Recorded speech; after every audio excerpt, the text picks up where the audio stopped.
RTC డ్రైవర్లపై దాడులకు సంబంధించిన ఘటనలు రోజు రోజుకు పెరుగుతూనే ఉన్నాయి. మొన్న హుకింపేటలో బస్సు డ్రైవర్ పై దాడి ఘటన మరొక ముందే వరంగల్ జిల్లాలో మరో దాడి జరిగింది. హైదరాబాద్ నుంచి మహబూబాబాద్ వెళ్తున్న ఆర్టీసీ బస్సులో మధ్యలో ముగ్గురు వ్యక్తులు హల్చల్ చేశారు. నర్సంపేట దగ్గర బస్ ఎక్కిన మందు బాబులు డ్రైవర్ తో గొడవకు దిగారు. గేర్ బాక్స్ పైన కూర్చొని బూతు పురాణం మొదలు పెట్టారు. నర్సంపేట ఎమ్మెల్యే తమ బంధువని చెప్పి మత్తులో ఆర్టీసీ డ్రైవర్ పై దాడి చేశారు. అడ్డుకోబోయిన కండక్టర్ పై కూడా దాడికి దిగారు. దీంతో డ్రైవర్ బస్సును నేరుగా పోలీస్ స్టేషన్ కు తీసుకెళ్లాడు. మందు బాబుల దాడికి సంబంధించి పోలీసుకు ఫిర్యాదు చేశారు. కేసు నమోదు చేసుకుని పోలీసులు ముగ్గురు వ్యక్తులను అదుపులోకి తీసుకున్నారు.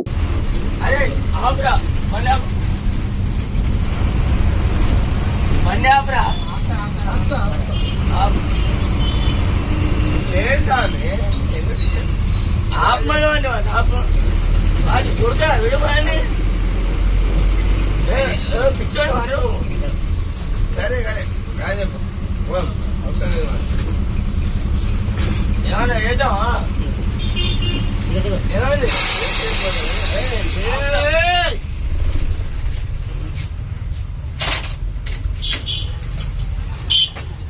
చెప్పు